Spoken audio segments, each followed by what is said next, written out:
Tomorrow starts without me. It's something you should know. While I hold you close, never let you go. Hello and welcome to The Broken Pack, a podcast focused on giving adult survivors of sibling loss a platform to share their stories and to be heard, something that many sibling loss survivors state that they never have had. Sibling loss is misunderstood. The Broken Pack exists to change that and to support survivors. I'm your host, Dr. Angela Dean. In today's episode, I spoke with Sara about losing her brother, Daniel. She lost Daniel from an overdose, and we talk about losing him, how she's doing, what it was like to grieve him, and the stigma of substance use disorder and how that affected her grief, and what she would like you to know about that, as well as sibling loss. Take a listen. Second guessing, 'cause you never know, you just never know.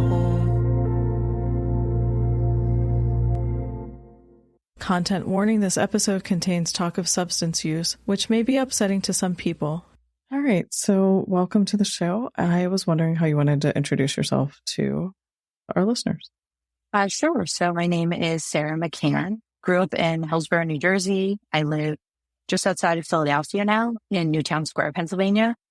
I'm married. I have a dog and a cat, work from home, and I am the little sister of my brother Daniel, who we lost in September of 2016. Okay. Thank you for that. Yeah. Before we talk about what it was like to lose Daniel, what would you like us to know about Daniel?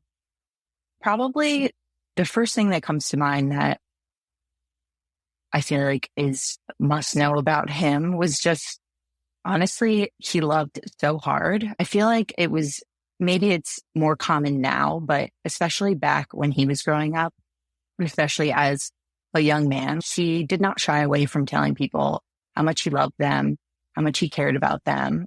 He used those words frequently with people that he was close with. And he told me often, I have so many messages from him telling me how proud he was of me, how much he loves me. And I know other people have said the same. He was just very open with his love. And I just feel like that's kind of rare. And yeah, I try to emulate that now in my life and be more like him. But that's just one thing that sticks out to me. Mm. Yeah, I think it's a gender stereotype, but especially for men, I think that's a little bit harder in our society to share that. Yeah, exactly. Yep. What was the age difference? Just a little under 2 years. Okay. Yeah. So what was your relationship like with him? Our relationship was very close. We were a typical brother and sister growing up. We fought pretty much like crazy as young kids, but we were always very close. And then as we got older, we got closer, called each other best friends. And then I would say his struggles with substance use disorder actually made us even closer because I knew that he needed support. And even though we went through a lot together, it made us stronger in a weird way. Do you want to say more about that? In what ways you were stronger because of it? Yeah, I guess just I knew that he needed a support. It was back when he first started struggling with substance use disorder, really didn't know much about it. This was like still maybe 2008, 2009. I could be getting that year wrong. I feel like it's a lot more talked about now and we know a lot more about it. But back then we really didn't. And it took me a while to learn and understand that it's a disease. But once I did, I tried to be a support to him and someone he could go to and talk to. And I felt like he really leaned on me because honestly, through his addiction, he lost a lot of friends along the way. And I think he was very lonely. So it did make us a lot closer than I think other adult siblings are. Thank you for sharing that. I like how you pointed out that it was difficult for you to realize it was a disease at first. Because I think I hear that so much in my professional work. People that are either struggling with substance use disorder or supporting someone. that it's like, oh, I didn't realize that this is an illness. Right. It's not a moral failing. It doesn't mean they're a bad person. It's an actual illness. And yeah, it's hard to wrap your brain around initially, I think. Yeah, for sure. Thank you for sharing that. Mm-hmm. Is there anything else you want us to know about you or him before we dive into the difficult story of losing him? Honestly, he was one of the funniest people that I knew. And our relationship we had a lot of humor in it. We had a lot of inside jokes from growing up. And I think I missed that most, like those inside jokes, or when you look at them from across the room, you know what they're thinking. There's a little smile. You're going to like chat later. You just get each other. It was the ease of that. And yeah, he had a great sense of humor, and he was just a very loving and caring person. Even when he was going through recovery, he lived with my mom for many years while in recovery, and he would bring home people occasionally from his meetings who didn't have anywhere to sleep. And he would be like, can we give them even a sleeping bag or a tent, or what can we do? He was always trying to help other people, because I think he recognized how fortunate he was to have his family supporting him. Not everyone has that. So yeah, he was just a really funny, caring person, and I miss him a lot. Yeah, thank you. And I know that your story is out there, and I read it, but many of our audience members probably have not. So what would you like to share about the story of losing Daniel? Yeah, Dan was pretty much your average high school guy. He had a lot of friends. He was pretty popular. He loved football, loved, huge New York Giants fan, very smart. He wanted to work with computers, and specifically software development, coding. He could hack into anything. It was crazy. And he didn't even really have to try that hard in school. If I wanted to get good grades, I really had to study and apply myself. It just came so naturally to him. In, I guess it was his senior year of high school, he was in a car accident, and he was fine, just walked away with some bruises. He went to the hospital. They prescribed him opioids. And that was pretty much the start of his substance use disorder, but we didn't really know it at the time. Back then, we didn't really understand they were addictive at all, or else obviously we would never have been okay with him taking them, especially granted he didn't even have any major injuries. But I think that was his first taste of drugs. And he went off to college, but I remember being a freshman, my first year in college, and getting a phone call from him. And he was just telling me how scared he was, because he felt like he was addicted or hooked on these prescription pills. And that was the start of everything.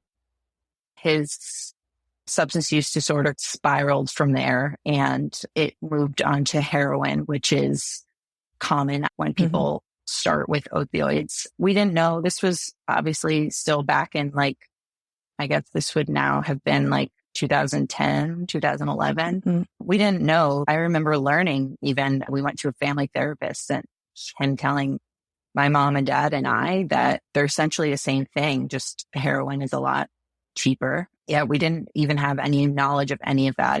We were all learning about it for the first time. So trying to get him help and support him while also wrapping our minds around what this was and what it meant. But yeah, he eventually had to get pulled out of college. My parents removed him because it was getting scary. He would not be answering phone calls for days at a time. And then from there, honestly, he spent many years in and out of rehab, halfway houses, psychiatric wards, diagnosed with multiple different mental illnesses. Yeah, just shuffling through the system for years and years. And he had some legal troubles at different times, but essentially he had been sober for a couple of years. And towards the end of his life, he was still struggling with prescription medication, though, that psychiatrists had prescribed to him. So he still wasn't sober. When I say sober, I mean from heroin, but there was other substances that he was prescribed that he was always looking for something to be dependent on. He really struggled with just being completely sober. And he went to Florida for rehab. He wanted to go desperately. which is something about him that I find to be really remarkable, how much he really wanted help. He wanted to live a normal life. He didn't want this. He fought tooth and nail for his recovery and sobriety. He just really struggled, I think, mentally. Every time he would find himself again, I think he would always get pulled back down by those demons. But yeah, towards the end of his life, he went to a rehab in Florida, and his probation officer pretty much said he has to come back to New Jersey or he would risk being arrested. My mom went to the probation officer, the judge, and pleaded he needs more time because he had been granted, I guess, the standard 30 days to be out of state for rehab. But most of that time, he unfortunately spent in the hospital. He was having seizures from withdrawals from this prescription medication. So he didn't really have like even the 30 days, which is not enough, in my opinion, to begin with. But he ended up coming home because he had to. And we found out that he overdosed probably 4 days later. Oh, yeah. He had been at a meeting that morning. He had been texting me that morning telling me he got a new job. Like, he sounded pretty positive. But yeah, my mom had taken a half day of work that day. And she just happened to have a doctor appointment. So she got home and found him on her kitchen floor. And the door had been left open. So we still don't know if other people were with him and they ran, or we're not sure. But it looked like other people had been there, because he wouldn't have left the door open like we have dogs. He just, I don't know. It was just odd too, because he hadn't used heroin probably for 4 years. So it was a shock. I can't lie that we had thought about this being a possibility many times throughout his addiction, but I wasn't expecting it when it actually happened. That's heart-wrenching, especially because he was in the process of getting help and the system failed him. Yes, it did a lot along the way, honestly. It was very heartbreaking and frustrating. How did you find out that he had died? So my parents did not want me to find out while I was alone. I was dating someone at the time. I lived with him, actually. And my parents called him and told him. And he actually came to my work. So I'll never forget, I was sitting at my desk actually eating string cheese and just like living my life. And my boss came over and said, can I come speak with you in the conference room? And I was like, okay, I'm definitely getting fired, or something's wrong here. Like, your brain spirals. But yeah, he led me to the conference room. And when he opened the door, I saw my boyfriend standing there. And I pretty much just knew as soon as I saw him. Yeah, I just knew. And he told me, and we just gathered my things. And my boss said, don't worry about anything. Please take care of yourself. And we went. Were you living close by to your parents? So I was living in Westchester, Pennsylvania. So about an hour and a half from my mom's house. Yeah. I'm curious, because I've talked to other people about this. How much time were you able to take off from work after Dan died? Not enough at all. I think I got 5 days. Yeah, I got 5 days. And actually, because his death was under investigation, we weren't able to do a memorial service or an obituary or write an obituary, anything like that, for like about a month after he died. So I went back to work before having even gone through like a memorial service or anything yet, which was awful. Yeah. What was it like to go back to work? Were you able to focus, or in the fog, or? No, just no focus, definitely a fog. I remember feeling like I had like dark clouds just hanging over my head every day. I felt like answering a simple email, which would have taken me maybe a minute. Previously, it was like I was staring at the screen for an hour. I couldn't form words. I just didn't care anymore. And yeah, it was hard. And I just felt like it was also awkward with coworkers. People didn't know what to say, or they said the wrong things, or it was honestly awful. I don't think that people get enough bereavement time in the corporate world. Correct. Yeah. I wish they would change that. Yeah. It's shocking to me. I looked into that thinking it was a problem specifically with the US, assuming that because of our healthcare system and everything, But it's a global issue. Not a lot of countries have any better bereavement policies. There are a few, but not significant. Yeah, that's really unfortunate. Yeah. I think it was Jen Oglesby on the first season that said she wishes that we still wore black, at least so people would have an idea that you're grieving. Because I'm back to work doesn't mean I'm okay. Correct. Yeah. Right. So that month was obviously very difficult. Mm-hmm. So you didn't have support from coworkers. Where did you find support, if at all? Yeah. I mean, I also wasn't super close with a ton of coworkers. I had one I was close with, and the few were supportive, but there was also some that just were really awkward, or they didn't know what to say. It was just uncomfortable.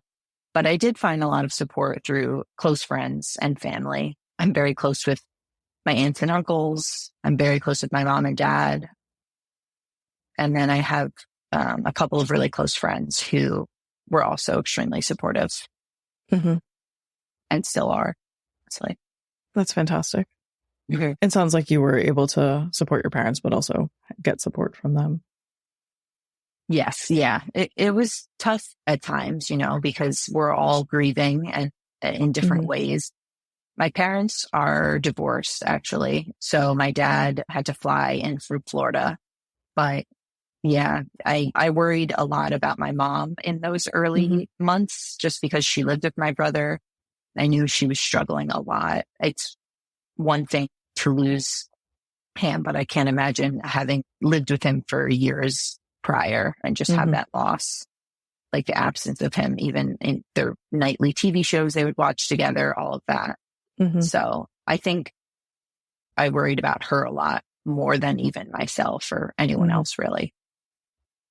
How are you doing now with it? There's no timeline, right? But it does change over time. So I'm wondering how you are.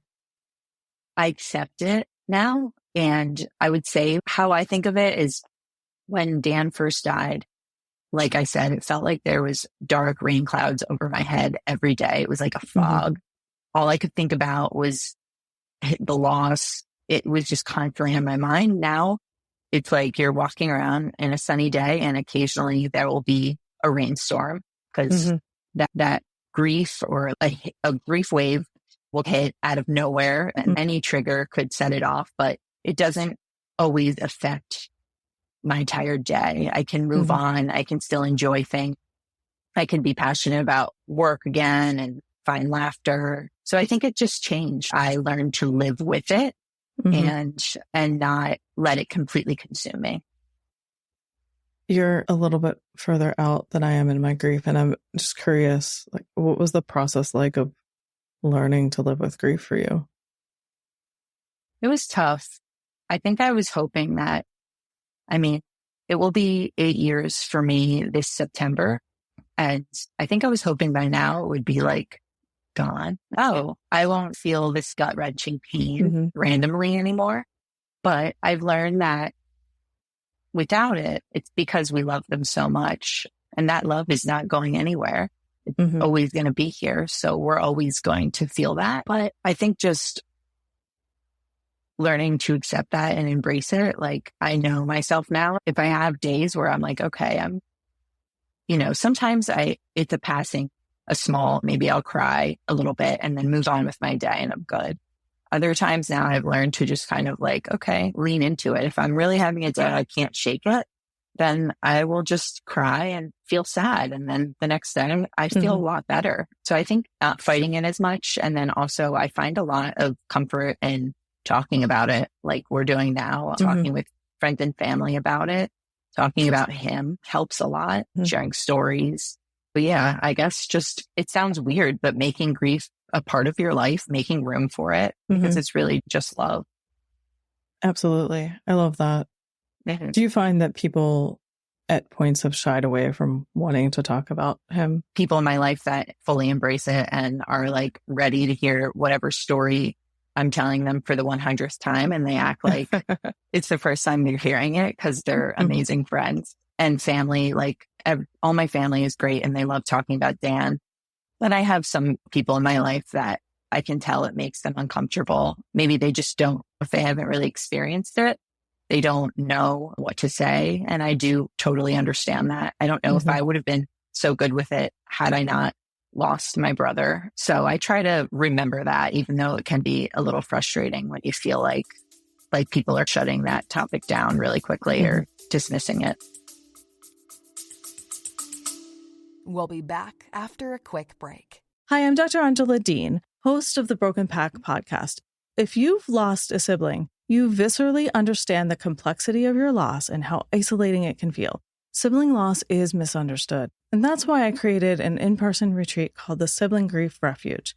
It's happening this August 15th through the 18th near Pittsburgh, Pennsylvania. This retreat will include grief-focused activities and sessions curated and facilitated by compassionate grief experts, including me. It's a space where your grief, your loss, and your sibling will be honored and understood.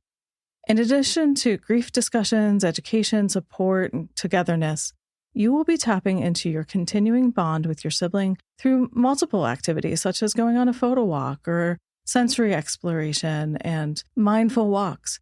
In our remembrance ceremony, you'll have further opportunity to honor your sibling, share your story, and hear about others' siblings. For more information, visit thebrokenpack.com/retreat, or just head to thebrokenpack.com and click the Sibling Loss Retreat link in the top menu. Spaces are limited, so secure your spot today. Let's walk this path of sibling grief together. Now back to the show. Yeah, I think that's an important point because there's always that gut reaction of like, well, that wasn't appropriate to say when you hear certain things. Right. And I don't know if we would have said the same things or did say the same things before such loss. Yeah. So, point. Yeah. I think about that a lot, honestly. If I showed up for people as much as I should have, but I guess you don't know what you don't know. And I try to remember that and give people grace, but it's frustrating sometimes. Of course it is. Yeah. Yeah. What's been really difficult are those triggering days for you? I think thinking about the future can be difficult because obviously they're not in it. My husband and I want to have a family, thinking of my children never knowing him when I got married, my brother not being there, my brother having never met my husband, thinking about my parents getting older and navigating that without my brother. That's difficult. Yeah. Yeah. Do you find ways to stay connected to him now? Definitely. I still try to watch as many New York Giants games as I can, even though they've been pretty terrible in recent years. So it's a struggle.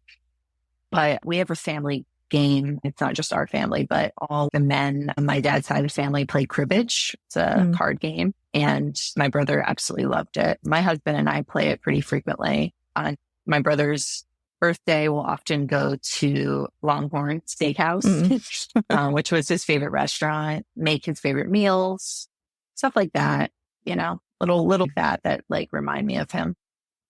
So the anniversaries and the birthday and the big events like weddings, those make sense. I wonder if there are other times that the grief is going to seep in or if it just catches you off guard like it can. Yeah, I'm always surprised at how much the anniversaries and birthdays and even the holidays still really affect me. Every year, I'm like, I think I'm going to be okay this year. And it will just hit me out of nowhere. And it's still just as painful, I feel, as it was in year 1 and 2. But yeah, the other times where it just comes out of nowhere, yeah, I feel like you almost don't see it coming. It's just something small. I'll hear a song on the radio, or even just this morning, I was on Facebook and I love to look at it shows you like what happened in previous years, like who posted on your wall or something. And sometimes my brother will come up there and just this morning it said, "I love you, sister." It's just like little things like that. And you're not expecting it. I think that the social media gets a bad rap, but you're not the first guest or person, and myself included, to something about holding on to that because you can see those memories. That is bittersweet. everyone makes fun of Facebook now and they're like, oh, no one uses it anymore. And I'm like, I will never stop using it as long as it's a platform because I have so many connections with my brother through it. I pretty much have it for like the memories with him. And we have a memorial group for him that will post in if we're missing him or something. So yeah, it's interesting. Do you feel the same level of support now that you did in the beginning?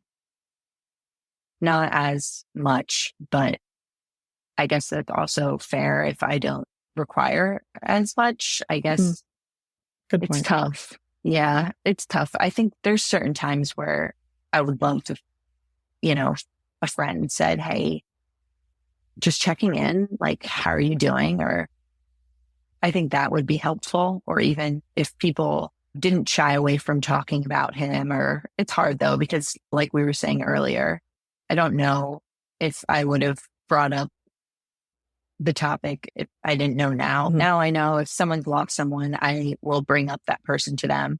Oh, do you remember when? Or, oh, this reminds me of him or something. But unless you've gone through it, you're scared to bring them up. But really, when you're grieving, you're thinking about them all the time, and bringing them up is the biggest blessing that you can give someone who's grieving, because you're reminding them that they're not forgotten. And Absolutely. that's all we care about. We just want their memory to not be forgotten. So it's such a gift when people do bring my brother up, especially unprovoked. Like, I didn't say anything to start the conversation, and they just naturally brought him up. And it means so much to me. Yeah. Thank you for that reminder and message. Is there anything specific to sibling loss that you found surprising? I think initially back in 2016, there was like nothing out there about it. Sure. I remember going on Google immediately, just searching for support, any kind of support group, local. There was absolutely nothing. I think that's obviously changed. I mean, you're doing amazing work, and Well, thank you. Yeah, it's so needed. And I've seen a lot more just about grief in general on social media. There's a lot more resources, which is amazing. But I still think sibling grief is overlooked. Everyone is concerned about the parents, rightfully. I can't even imagine that loss, but sibling loss is really, I think, a lot harder than people realize. Because when you think about it, your sibling is the one person that you kind of start off life with and you almost end life with, because you grow old together. And it's such an unnatural order to lose them at a young age or before their time. That's precisely it, right? They're supposed to be in our life most of that before and after partners and parents and all of those things. And for you being the younger sibling, he was there the minute you were born. Yeah. And that there's no one else that knows all your history, your family history, like your sibling does. And one day when your parents pass, you would have your sibling to remember when, or talk about, your mom or dad, or talk about family stories. And without that, with my brother, it feels devastating, honestly. Yeah. I think that's an interesting point too. And I don't know if this was your experience, but I'll share mine for a second. Even at my brother's funeral, this was like the first big family event. He was there, but he wasn't, right? Yeah. And I was like, he'd find this thing to be funny or irritating in the same way. Yes. Right? Yep. Yeah. Yeah. Yeah. I know the answer is probably everything, but what do you miss most about him? Sorry, I'm trying not to get emotional. It's okay. Take your time. Probably like when I walked into a room, he lit up. He just gave me the biggest bear hug and his whole smile. And he was just so happy to see me. I miss that smile and that hug more than anything.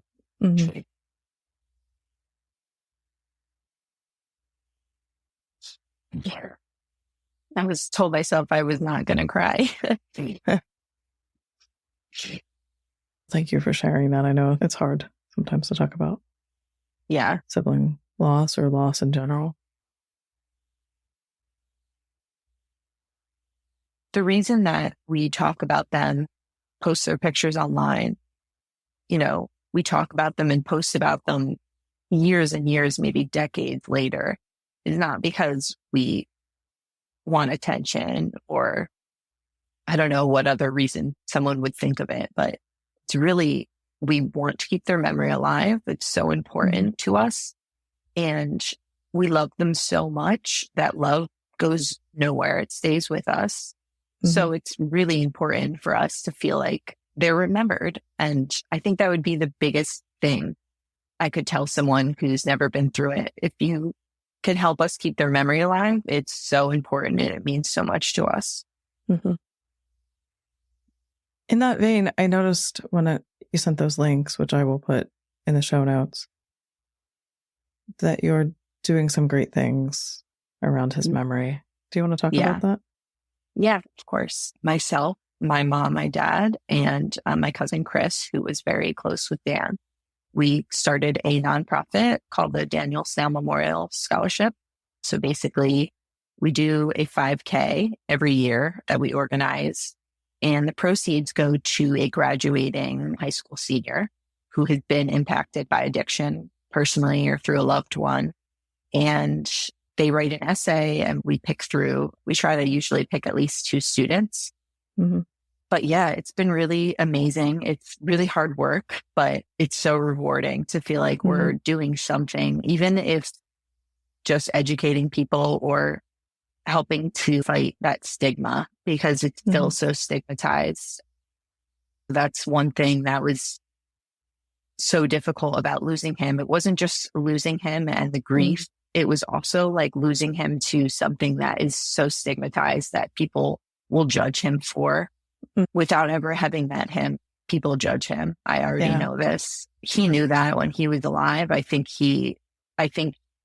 there's a good chance he would still be alive if that stigma didn't exist. I think he was lonely. He had a ton of support from family, but just in general, he was embarrassed and he felt so much shame. And I feel like if it was less stigmatized and more talked about, maybe he would have gotten more help he needed. All that to say, we try to talk about it, raise awareness. If we can help even one person or one family that learns about it, knows what to look out for with their child, then it's all worth it. Thank you for doing all of that. I'm curious if the stigma of substance use, how that impacted your grief. Oh, it really impacted my grief. I remember initially, like all our close friends and family knew, obviously, that he was struggling for years. And I felt like I could talk to them. But even when he first passed, it's not like when he was struggling, we put out a PSA, oh, Dan has substance use disorder issues. When it comes to people asking how he died, I know when it first happened, do I tell them? Will they judge him? Will they just, that was hard. I struggled with that a little bit, but quickly realized that if someone's going to judge him, that's on them. But there's so many other people that are going through this, and to know that they're not alone or they have someone in their life who's struggling, not being afraid to talk about it and opening up more about it is so important. So it's his story. And I felt like there's no reason to be embarrassed. I'm extremely proud of my brother, and I always will be. Did you want to share some favorite stories or memories of him? You can share as many as you want. I'd love to hear. Oh my gosh, I have to think. I feel like I'm trying to think of happy memories, because there were some really tough years for a while there. Honestly, we had so many amazing trips.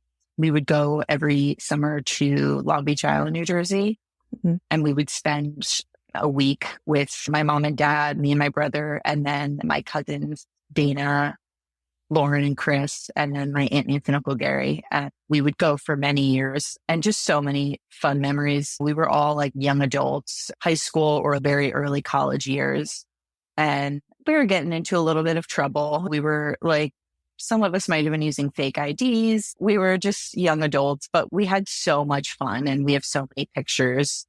Those trips, like I will always treasure all of those memories so much. Trying to think of one particular story, but I don't know why I can't think of. No, that's okay. Sometimes it's hard. You spend so much time with them that sometimes it's hard to remember the little things. It's just you remember them. Like you remember them randomly, but for some reason I can't think of one in particular right now. Yeah, that's okay. You said that you want to have children. Have you thought about what you want them to know about Uncle Dan? Yes, definitely his sense of humor, his love of food, of all kinds of food. He was a big foodie. And yeah, I can still picture any holiday. If he was still sleeping, it was tradition for my family. We always made cinnamon buns. And by made, we just put the Pillsbury ones in the oven. But it was just like Christmas morning. That's just sticks out to me. The smell of it would, I feel like, wake him, and he would just immediately be like at the table ready to go. And when my parents split up and it was just my mom and my brother living together, I would still come home, obviously, for Christmas and Thanksgiving.